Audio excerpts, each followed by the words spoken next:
Hello, everybody. Welcome to my classroom. This is your own Dr. Ranjan Sinha. I welcome you all in my segment English Essentials for Everyone, 0 to Infinity. My dear friends, earlier I gave you many structures. Even today I have certain structures for you people. But before that, उसके पहले मैं आपसे गुजारिश करूंगा कि आपने कितना practice किया। क्या आप मुझे बता सकते हो? तो चलिए आज मैं उसी स्ट्रक्चर पर आधारित कुछ ऐसे चीजें लेकर आपको बताऊंगा, आपसे पूछूंगा और उसका सॉल्यूशन भी दूंगा। स्ट्रक्चर के ऊपर बात करूंगा। तो चलिए सबसे पहले उसको हम लोग एग्जाम्पल के रूप में लेते हैं और देखते हैं। देखिए, मैंने पिछले जो मेरा कुछ एपिसोड था उसमें मैंने कुछ चीजें आपको बताया था, गोज ऑन या गो ऑन या वेंट ऑन करके, है ना। जैसे वो पढ़ता रहता है, पढ़ता रहा, लाइक दिस। आज उसके आधार पर मैं कुछ बातों को घुमा फिरा कर मैं देखूंगा और उसको स्ट्रक्चर के रूप में देखेंगे। तो चलिए सबसे पहले चलते हैं, मैं आपको एग्जांपल देता हूं। जैसे प्रश्नवाचक, अगर इंटरोगेटिव में मैं देखूं, क्या वो खेलता रहता है? वो खेलता रहता है। ही गोज ऑन प्लेइंग, मैं ऐसे कह सकता हूं। ये स्ट्रक्चर मैंने आपको बता दिया। अभी मैं सवाल खड़ा कर रहा हूं, क्या वो खेलता रहता है? तो कैसे करेंगे? Does he. आगे समझ में, यानी वही स्ट्रक्चर रहेगा। Does he go on playing? क्या वो खेलता रहता है? Does he go on playing, है ना, सिंपल।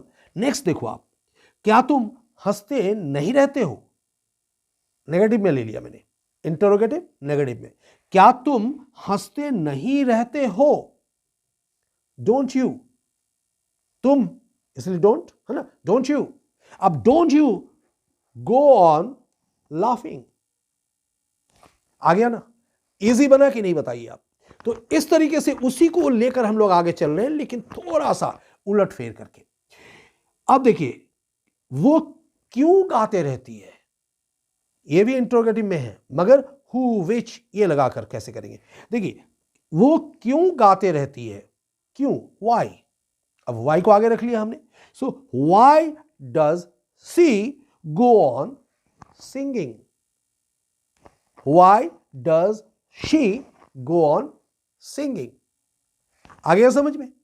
इस तरीके को जितने भी आपको मिले स्ट्रक्चर, एग्जाम्पल्स इकट्ठा करो और उसके ऊपर बनाने की कोशिश करो। यह था प्रेजेंट टेंस के ऊपर। अब थोड़ा सा देखते हैं पास्ट टेंस के ऊपर, जो मैंने कहा था कि गो या गोज के ऊपर वेंट लगा देने, उसी स्ट्रक्चर पे बात करेंगे। देखिए, अब इसके ऊपर एग्जाम्पल ले लीजिए।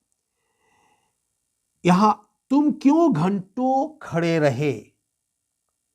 खड़े रहे, तुम क्यों घंटों खड़े रहे? अब यहां क्या करेंगे? Why did you, why did you, यहां वेंट और नहीं, वाई। चूंकि पास्ट टेंस में प्रश्नवाचक है तो डू डज को लेते हैं, तो यहां पास्ट टेंस में डिड लगाएंगे ना, तो वहां फिर वेंट नहीं रहेगा। Why did you. अब यहां देखिए, तुम क्यों घंटों खड़े रहे? Why did you go on standing for hours? Easy हुआ ना? नेक्स्ट देखिए आप, मैं अपने छात्रों को घंटों पढ़ाते रहे। मैं अपने छात्रों को घंटों पढ़ाते रहा या रहे, जो भी है, what ever. I went on teaching, I went on teaching my students for hours. Easy है ना? उसी चीज को मैं यहां सिंपली आपको बताते जा रहा हूं। एक और एग्जांपल लेते हैं। देखिए, इस तरीके से अगर आप इसको बनाएंगे, मैं रोता नहीं रहा, मैं रोता नहीं रहा, नेगेटिव में है। सो इसको कैसे करेंगे? I did not go on weeping. Clear है ना? बस ये जो एग्जांपल्स मैंने आपके सामने सेट कर दिया, उसी चीज को जैसे हमने पिछले एपिसोड में बताया था कि गो ऑन, गोज ऑन या वेंट ऑन को लेकर हमको स्ट्रक्चर बनाना है, थोड़ा सा उसके ऊपर हमने रद्द बदल किया, चेंजेस लाए, और उसके जरिए मैंने अपने स्ट्रक्चर आपको बताया और इस हेतु बताया कि आप उसके ऊपर प्रैक्टिस करो। है ना आसान? आप इसको प्रैक्टिस करते रहो, फिर आप देखो कि आपका बोलना और आपका लिखना कितना आसान बन जाता है। फिर मिलेंगे आपके साथ और इस तरह के कुछ एक्सपेरिमेंटल स्ट्रक्चर्स के साथ, जहां पर आप रहिएगा, मैं रहूंगा और मेरा ये एपिसोड होगा, मेरा ये चैनल होगा, English essentials for everyone, 0 to infinity. All the best.